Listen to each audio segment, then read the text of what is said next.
CVI, or chronic vein insufficiency, is a condition in which weakened walls cause the pooling of blood in leg veins. According to the Heart Healthy Woman website, varicose veins are the most common early sign of vein disease, affecting 1 in 3 adult women. It's further estimated that 2.5 million people in the United States have CVI, and that 20% will develop ulcers caused by leg vein disease. Dr. Charlie Hahn of Veins, Florida tells us more about vein disease. Actually, I've been doing veins for about 3.5 years. I trained as a thoracic surgeon, and so we take out veins for a patient who have heart disease. And at that time, I was exposed to some patients, have varicose veins, when they present to us for heart surgery. And then so that got me interested in the vein treatment. For patients who have large varicose veins, a long-standing venous disease, they can run a broad spectrum of symptoms. Start off, they will have some pain at the end of the day when they standing on their feet for a long time. And then gradually their skin will be discolored at around the ankle level.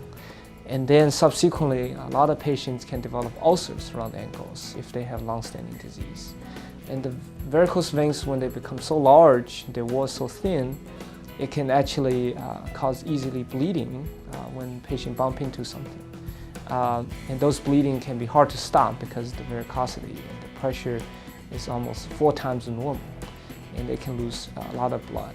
Chronically non-healing ulcer, it actually can turn to skin cancer for some of the patients. If they have a large blood clots, they can develop a serious infection of the vein we call thrombophlebitis, and it can leading to the blood clots in the deeper system, and which can cause a pulmonary embolism, which is blood clots to the vein, to the lungs, and they can cause death. A patient can come see us, and we will order the ultrasound to evaluate the deeper venous system, and also to check for the blood clots. If we find there's a venous reflux disease or clots in the superficial veins, then we'll submit to the insurance company, and the treatment usually will be covered. Vein disease becomes more common with age and can be predetermined by genetics, but there are things you can do to maintain healthy veins. Strive for a healthy weight, control your blood pressure, exercise regularly, don't smoke, and avoid sitting or standing for long periods of time.